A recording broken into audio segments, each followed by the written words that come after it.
Ads లేకుండా latest episodes చూడండి.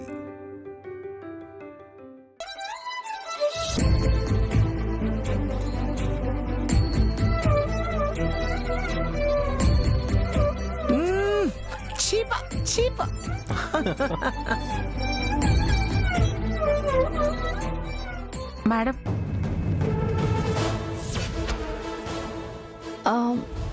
కన్నయ్య ఇప్పుడే వస్తాను.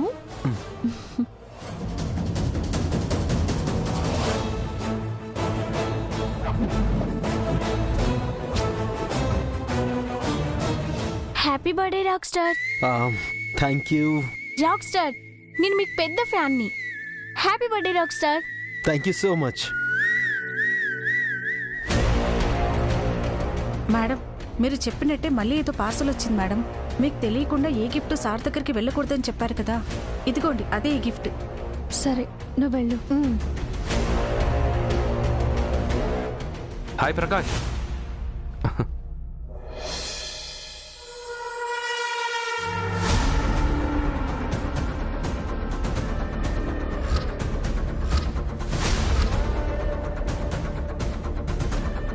ప్రమీల గారు బాగున్నారా? అత్తయ్య గారు ఇప్పుడే మాట్లాడొస్తా.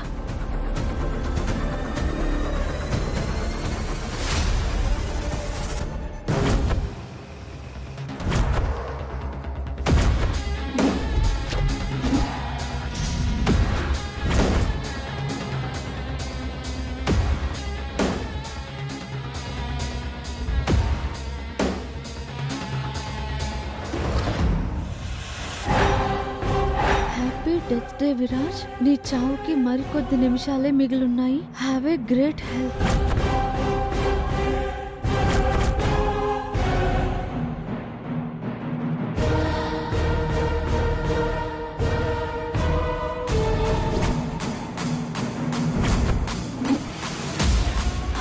అయ్యో,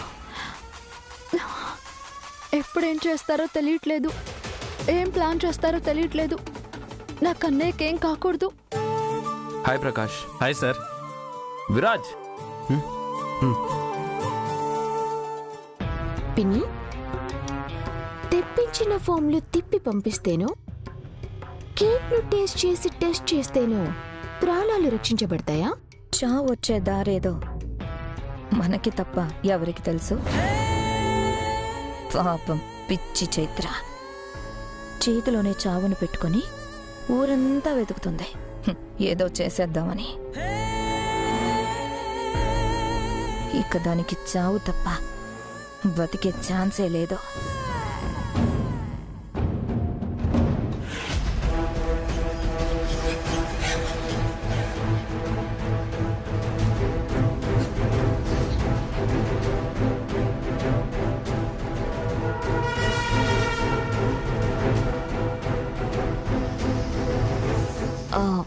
పిన్ని, ఇక్కడ టైమర్కి అక్కడ ఫైర్కి పక్కాగా టైమింగ్ సరిపోతుందిగా?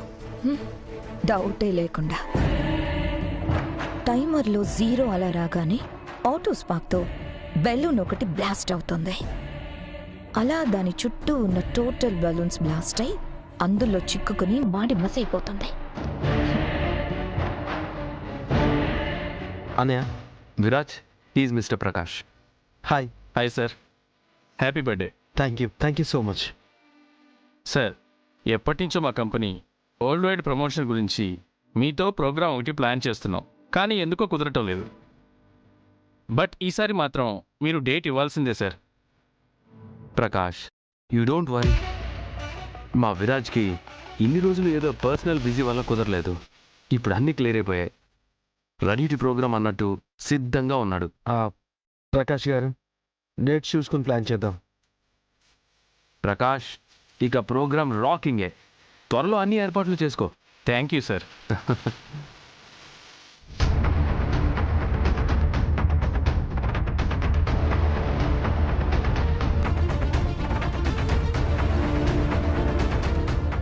ఇప్పుడేం చేయాలి? వాళ్ళు ఏం చేయాలనుకుంటున్నారో దాన్ని ఎలా కనిపెట్టాలి?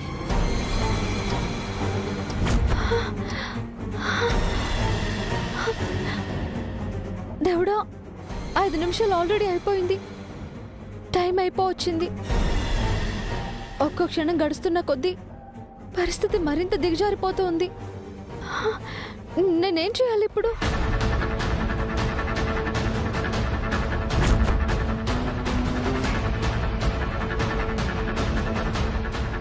ఈ సమయంలో నా కన్నే ముందున్న సంతోషాన్ని పోగొట్టి ఇప్పుడున్న ఈ సమస్యని బయటపడలేకపోతున్నాను. ఏదో జరగబోతుందని ఇప్పుడు నేను చెప్తే ఇంట్లో అందరూ భయపడిపోతారు. ఈ సంతోషం అంతా పాడైపోతుంది. ఏం చేయాలి ఇప్పుడు?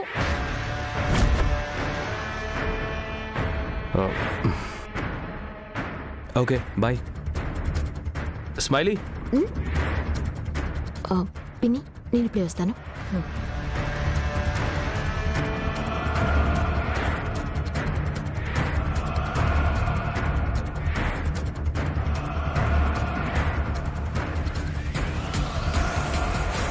అవును, వీళ్ళకి తప్ప మా జీవితాలతో కుట్రలు కుతంత్రాలు చేసే అవసరం కానీ ఆలోచనలు కానీ ఎవరికీ ఉండవు.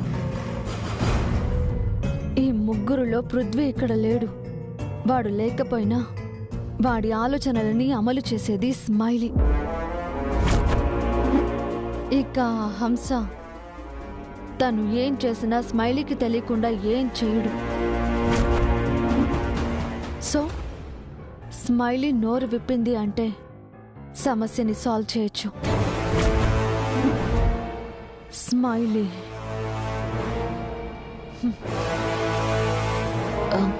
ఆనంద్ గారు, డిన్నర్ సెటప్ దగ్గర అంతా ఓకే కదా? ఎవ్రీథింగ్ ఓకే ఆనంద్ గారు. ఎక్కడ ఏ లోటు రాకూడదు. తనన్నీ దగ్గరుండి చూసుకుంటుంది ఆనంద్ గారు. ఎవ్వరికి ఏ లోటు కలిగించదు.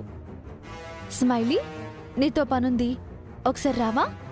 రా. స్మైలీ, అదేంటి వెళ్ళి చూడు. రా స్మైలీ.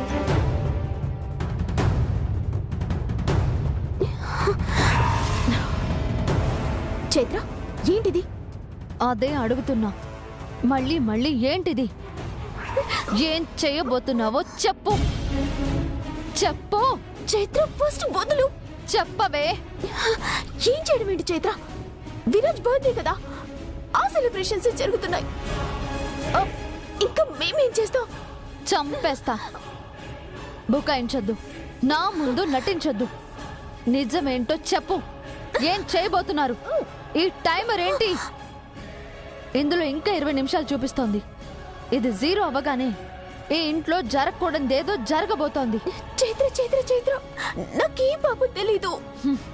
నువ్వు చేసిన పాపాలన్నీ నాకు తెలుసు స్మైలీ. ఈ పాపం మాత్రం నీకు తెలియకుండా ఎలా ఉంటుంది? మర్యాదగా చెప్పు. హంస, నువ్వు, పృథ్వీ తప్ప ఈ ఇంటికి కీడు తలబెట్టే వాళ్ళు ఎవ్వరూ లేరు. ఆ హంస, పృథ్వీ ఏది చేసినా నీకు తెలియకుండా ఉండదు. చెప్పు. ఇది మాత్రం ఖచ్చితంగా మీ ఆలోచనలోంచి పుట్టిన కుట్రే. చెప్పు. చెప్పలేదంటే ఇలాగే పీక పిసికి చంపేస్తాను.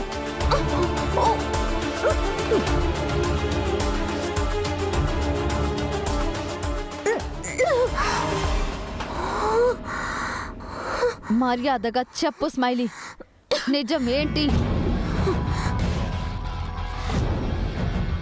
అమ్మా చైత్ర,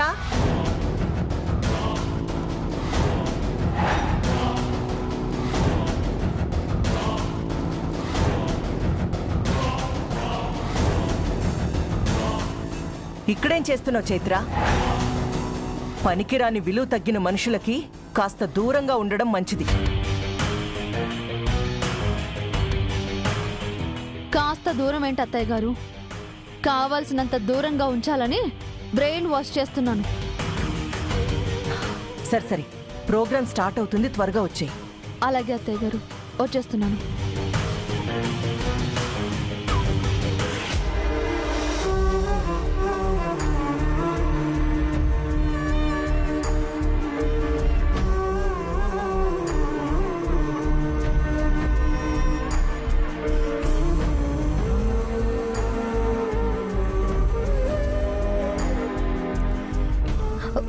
వదినా, త్వరగా విరాజ్ చేత కేక్ కట్ చేయిద్దామా? కేక్ కటింగ్ కన్నా ముందు వచ్చిన అతిథులందరికీ మనసులో మాటలను, వీళ్ల జీవిత శుభారంభాన్ని గురించి పంచుకోవాలి.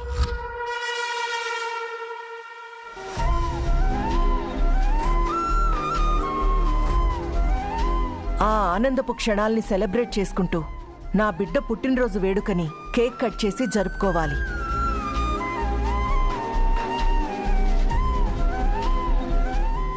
ఇదేంటి వదిన సీన్ రివర్స్ చేసింది? ముందు కేక్ కటింగ్ కదా చేయాలి. వేసిన ప్లాన్ అంతా తారుమారయ్యేలా ఉందే. నా బిడ్డ పుట్టినరోజు కార్యక్రమానికి విచ్చేసిన అతిథులు ఆత్మీయులందరికీ సాదర స్వాగతం తెలియజేసుకుంటున్నాను. ఈ సందర్భంలో మీ అందరి ముందు నేను చేసిన ఒక తప్పుని ఒప్పుకోవాలి.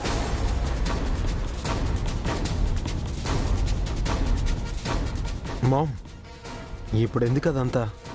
లేదు నాన్న, నేను చెప్పాలి. నా కొడుకును నవమాసాలు మోసానన్న హక్కుతో చేసిన ఆ తప్పును నేను అందరి ముందు చెప్పుకోవాలి.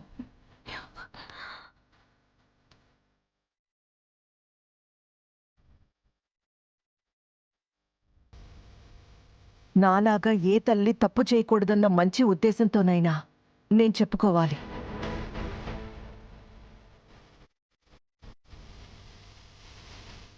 పరువు ప్రతిష్టలే మనకు మన బిడ్డల బ్రతుకు భవిష్యత్తు కన్నా ముఖ్యమని ఆలోచించే ప్రతి తల్లిదండ్రులకి రేపా స్థాయికి చేరుకునే బిడ్డలందరికీ నేను చేసిన తప్పుని చెప్పుకోవాలి.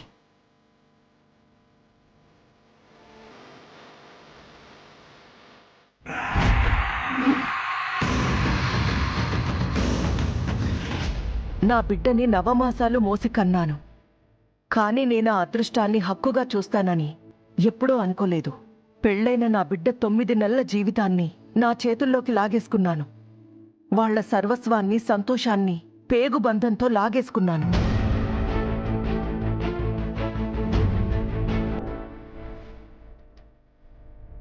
నువ్వు లాగేసుకున్న ఆ సంతోషాన్ని తిరిగిస్తున్నానని ఎమోషన్ అవుతున్నావేమో. అది నేను జరగనివ్వను. అందుకే ఈ వేడుక కేవలం నా బిడ్డ పుట్టినరోజు మాత్రమే కాదు, నా బిడ్డ సంతోషాలకు పుట్టినరోజు.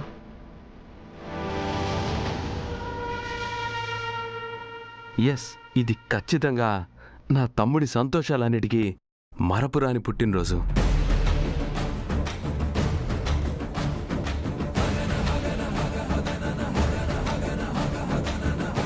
ఇన్ని రోజులు నా తమ్ముడి జీవితం గురించి జనాలు తోచిన విధంగా మాట్లాడుకున్నారు. విడాకుల ముళ్ళ కిరీటాన్ని వీళ్ళిప్పటి వరకు కూడా భరిస్తూనే వచ్చారు.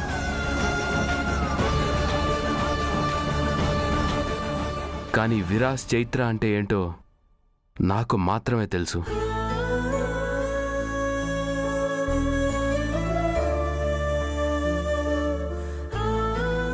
కుటుంబం కోసం నా తమ్ముడు చేసిన త్యాగం ఎంత గొప్పదో, ఆ త్యాగం విలువ ఎంతటిదో చూసే కళ్ళకి, వాడి మనసు తెలిసిన ఈ అన్నయ్యకి మాత్రమే తెలుసు. ఇప్పుడు మీ అందరికీ కూడా తెలియాలి.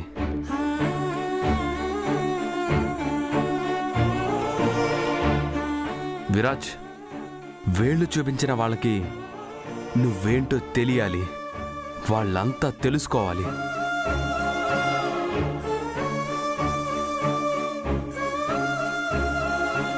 ఆ మాటలు మా నోటి వెంట కాదు, మీరే చెప్పాలి. మీ మాటల్లోని భావం, మనసులోని భావోద్వేగం ప్రతి ఒక్కరికి అర్థం కావాలి. ఓ నో, విరాజ్ని దాన్ని పక్క నుండి ఎలాగైనా పక్కకు రప్పించాలి. ఎలా? టైం దగ్గర పడుతుంది. చైత్ర, ఈ జీవితానికి ఒక అర్థం.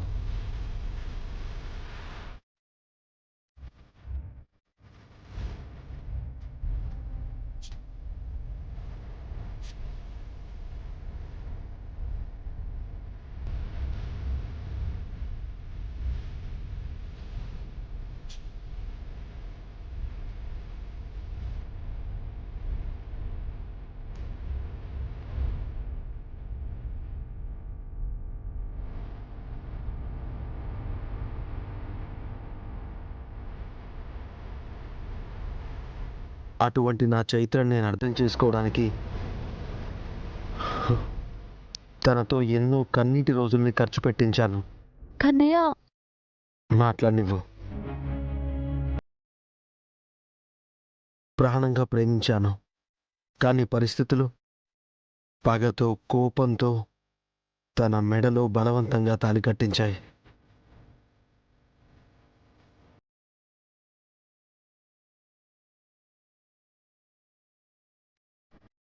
భర్తగా తనని ఎన్ని కష్టాలకు గురి చేశానో నేను ఏదీ మర్చిపోలేదు. కానీ చైత్ర ఏ కష్టానికి భయపడలేదు. వెనకడుగు వేసి నాకు దూరం అవ్వాలని అనుకోలేదు. నన్ను ప్రేమతో భరించింది.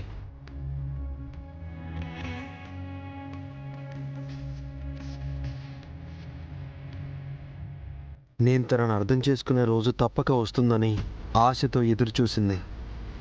కొంతకాలానికి చైత్ర మనస్సును, ప్రేమను, తన త్యాగాన్ని అర్థం చేసుకున్నాను. నా చైత్ర గెలిచింది.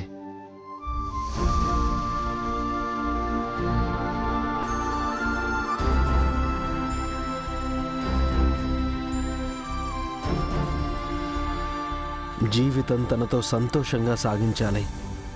మా ప్రేమకు నిదర్శనంగా మేము నిలవాలి అనుకున్నాం. కానీ తనని నేను మాత్రమే అర్థం చేసుకున్నాను. మేం కలిసి బ్రతకాలంటే మా కుటుంబం కూడా అర్థం చేసుకోవాలని నాకు తర్వాతే అర్థమైంది.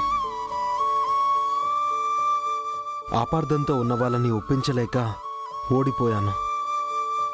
అందుకే విడాకులు అనే అడ్డుగోడ మా మధ్య ఏర్పడింది. అంతేగాని అది మా మనసుల మధ్య ఏర్పడ్డ దూరం కాదు.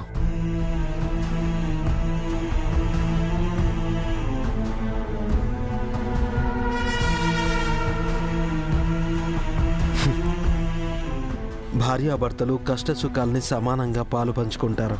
కానీ నా భార్య కష్టాల్ని తన గుండెల్లోకి తీసుకోవడంతో పాటు సంతోషాన్ని నాకు పంచింది.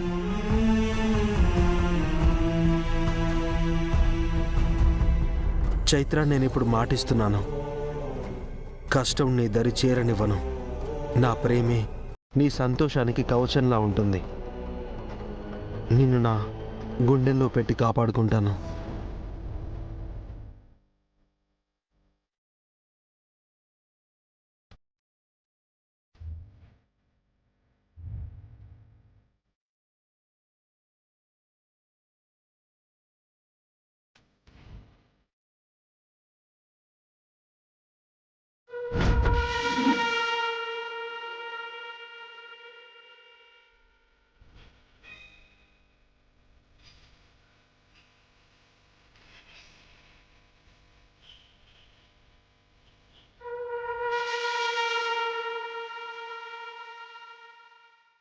మన గురించి మనకంటే ఎక్కువ తెలిసిన భార్య అరుదుగా మగవాడి జీవితంలో ఉంటుంది. చైత్ర విషయంలో నేను చాలా అదృష్టవంతుని.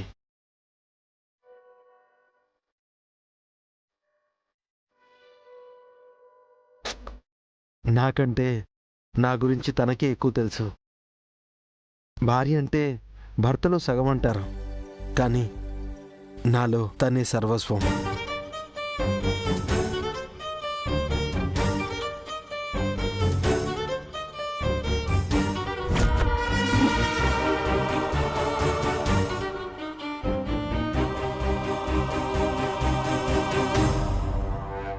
అవును కన్నయ్య, నీలో నేను సర్వస్వం నిండిపోయాను. అందుకే నీ గుండె చప్పుడుతో సహా అన్నీ నాకు తెలుసు.